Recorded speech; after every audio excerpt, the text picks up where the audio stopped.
ओम नमो भगवते वासुदेवाय नमः। पिछली वीडियो में आपने पुरुषोत्तम मास महात्म्य अध्याय 1 का श्रवण किया था। आज की इस वीडियो में आप पुरुषोत्तम मास महात्म्य में अध्याय 2 का श्रवण करेंगे। वीडियो शुरू करने से पहले मेरा आप सभी से निवेदन है कि वीडियो को लाइक जरूर कर दीजिए, साथ ही कमेंट बॉक्स में ओम नमो भगवते वासुदेवाय नमः जरूर लिखें, जिससे संपूर्ण महात्म्य सुनने का फल आप सभी को अति शीघ्र ही प्राप्त हो जाए और श्री हरि की कृपा से आपके सभी मनोरथ सिद्ध हो जाएं। तो आइए शुरू करते हैं पुरुषोत्तम मास महात्म्य कथा अध्याय 2। सूत जी बोले, राजा परीक्षित के पूछने पर भगवान शुक द्वारा कथित परम पुण्य प्रद श्रीमद् भागवत शुकदेव जी के प्रसाद से सुनकर और अनंतर राजा का मोक्ष भी देखकर अब यहाँ यज्ञ करने को उद्धत ब्राह्मणों को देखने के लिए मैं आया हूँ और यहाँ यज्ञ में दीक्षा के लिए ब्राह्मणों का दर्शन करके मैं कृतार्थ हुआ। ऋषि बोले, हे साधो, अन्य विषय की बातों को त्याग कर भगवान कृष्ण द्वैपायन के प्रसाद से उनके मुख से जो आपने सुना है वही अपूर्व विषय। हे सूत जी, आप हम लोगों से कहिए। हे महाभाग, संसार में जिससे परे कोई सार नहीं है, ऐसी मन को प्रसन्न करने वाली और जो सुधा से भी अधिकतर हितकर है, ऐसी पुण्य कथा हम लोगों को सुनाइए। सूत जी बोले, विलोम यानी ब्राह्मण के चरु में क्षत्रिय का चरु मिल जाने से उत्पन्न होने पर भी मैं धन्य हूँ, जो श्रेष्ठ पुरुष भी आप लोग मुझसे पूछ रहे हैं। भगवान व्यास के मुख से जो मैंने सुना है वह यथा ज्ञान मैं कहता हूँ। एक समय नारद मुनि नर नारायण के आश्रम में गए, जो आश्रम बहुत से तपस्वियों, सिद्धों तथा देवताओं से भी युक्त है और बैर, बहेड़ा, आंवला, बेल, आम, अमड़ा, कैथ, जामुन, कदाम्बदी और भी अनेक वृक्षों से सुशोभित है। भगवान विष्णु के चरणों से निकली हुई पवित्र गंगा और अलकनंदा भी जहाँ बह रही है, ऐसे नर नारायण के स्थान में श्री नारद मुनि ने जाकर उन पर ब्रह्मा नारायण को, जिनका मन सदा चिंतन में लगा रहता है, जिसके जितेंद्रिय काम क्रोध आदि इच्छाओं शत्रुओं को जीते हुए हैं, अत्यंत प्रभा जिनके शरीर से चमक रही है, ऐसे देवताओं के भी देव तपस्वी नारायण को साष्टांग दंडवत प्रणाम करके और हाथ जोड़कर नारद जी उस मुनि व्यापक प्रभु की स्तुति करने लगे। नारद जी बोले, हे देवादिदेव, हे जगन्नाथ, हे कृपा सागर सतपते, आप सत्य व्रत हो, त्रिसत्य हो, सत्य आत्मा हो और सत्य संभव हो। हे सत्य योने, आपको नमस्कार है। मैं आपकी शरण में आया हूँ। आपका जो तप है वह संपूर्ण प्राणियों की शिक्षा के लिए और मर्यादा की स्थापना के लिए है। यदि आप तपस्या ना करें तो जैसे कलियुग में एक के पाप करने से सारी पृथ्वी डूबती है, वैसे ही एक के पुण्य करने से सारी पृथ्वी तरती है। इसमें तनिक भी संशय नहीं है। पहले सतयुग आदि में जैसे एक पाप करता था तो सभी पापी हो जाते थे, ऐसी स्थिति हटाकर कलियुग में केवल कर्ता ही पापों से लिप्त होता है। यह आपके तप की स्थिति है। हे भगवान, कली में जितने प्राणी हैं सब विषयों में आसक्त हैं। स्त्री पुत्र ग्रह में लगा है चित्त जिनका, ऐसे प्राणियों का हित करने वाला जो हो और मेरा भी थोड़ा कल्याण हो, ऐसा विषय विचार कर केवल आप ही कहने के योग्य हैं। वही आपके मुख से सुनने की इच्छा से मैं ब्रह्मलोक से यहाँ आया हूँ।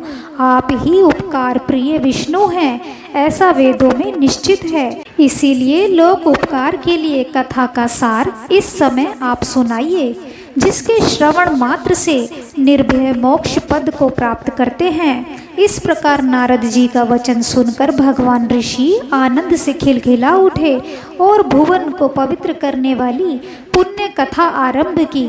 श्री नारायण बोले, हे नारद, गोपों की स्त्रियों के मुख कमल के भ्रमर, रास के ईश्वर, रसिकों के आभरण, वृंदावन बिहारी, व्रज के पति आदि पुरुष भगवान की पुण्य कथा को कहता हूँ, जो निमेष मात्र समय में जगत को उत्पन्न करने वाले हैं। उनके कर्मों को हे वत्स इस पृथ्वी पर कौन वर्णन कर सकता है। हे नारद मुनि, आप भी भगवान के चरित्र का सरस सार जानते हैं और यह भी जानते हैं कि भगवत चरित्र वाणी द्वारा नहीं कहा जा सकता, तथापि अद्भुत पुरुषोत्तम महात्म्य आदर से कहते हैं।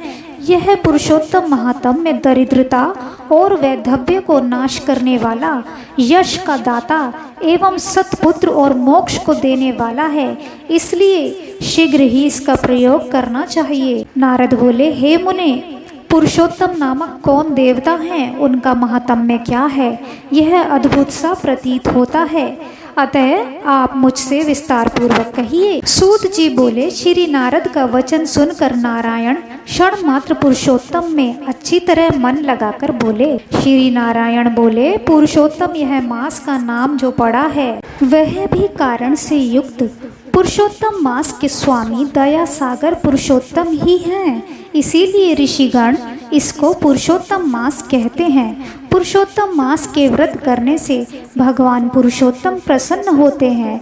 नारद जी बोले, चैत्र आदि मास जो हैं वे अपने अपने स्वामी देवताओं से युक्त हैं, ऐसा मैंने सुना है, परंतु उनके बीच में पुरुषोत्तम नाम का मास नहीं सुना है। पुरुषोत्तम मास कौन है और पुरुषोत्तम मास के स्वामी कृपा के निधि पुरुषोत्तम कैसे हुए? हे कृपा निधे, यह आप मुझसे कहिए। इस मास का स्वरूप विधान के सहित हे प्रभु कहिए। हे सतपते, इस मास में क्या करना, कैसे स्नान करना, क्या दान करना चाहिए? ऐसे मास का जप, पूजा, उपवास आदि क्या साधन है, कहिए। इस मास के विधान से कौन देवता प्रसन्न होते हैं और क्या फल देते हैं? इसके अतिरिक्त और जो कुछ भी तथ्य हो वह हे तपोधन कहिए।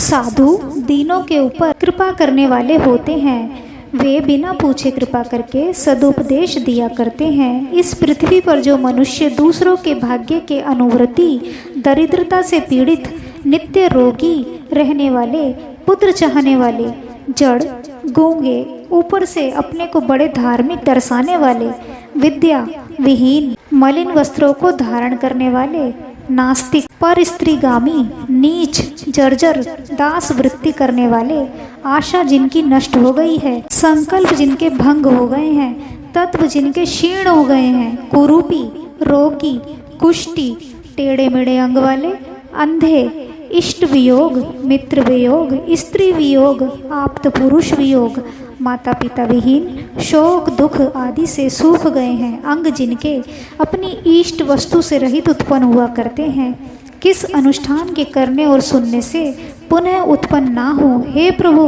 ऐसा प्रयोग हमको सुनाइए। वैधव्य, वंध्यापदोष, अंगहीनता, दुष्ट व्याधियाँ, रक्तपित्त आदि, मिर्गी, राज्य अक्षमादि जो दोष हैं, इन दोषों से दुखित मनुष्य को देख कर हे जगन्नाथ मैं दुखी हूँ, इसलिए मेरे ऊपर दया करके हे ब्राह्मण मेरे मन को प्रसन्न करने वाले विषय को विस्तार से कहिए। हे प्रभु, आप सर्वज्ञ हैं, समस्त तत्वों के आयतन हैं। सूत जी बोले, इस प्रकार नारद के परोपकारी मधुर वचनों को सुनकर देवादिदेव नारायण चंद्रमा की तरह शांत महामुनि नारद से नए मेघ के समान गंभीर वचन बोले। यहाँ पुरुषोत्तम मास महात्म्य अध्याय 2 समाप्त हुआ। ओम नमो भगवते वासुदेवाय नमः। अगली वीडियो में आप पुरुषोत्तम मास महात्म्य कथा अध्याय 3 का श्रवण करेंगे। वीडियो अच्छा लगे तो वीडियो को लाइक जरूर कर दीजिए, साथ ही कमेंट बॉक्स में ओम नमो भगवते वासुदेवाय नमः अवश्य लिखें, जिससे संपूर्ण महात्म्य सुनने का फल आप सभी को अतिशीघ्र ही प्राप्त हो और भगवान श्री हरि की कृपा से आपके सभी मनोरथ सिद्ध हो जाएं। अगर आप हमारे चैनल पर पहली बार आए हैं और अभी तक आपने हमारे चैनल को सब्सक्राइब नहीं किया है तो कृपया आज ही चैनल को सब्सक्राइब कर लीजिए, साथ ही बेल आइकन को भी प्रेस कर दीजिए, जिससे हमारी आने वाली सभी नई वीडियोस की जानकारी आपको सबसे पहले मिले। राधे राधे।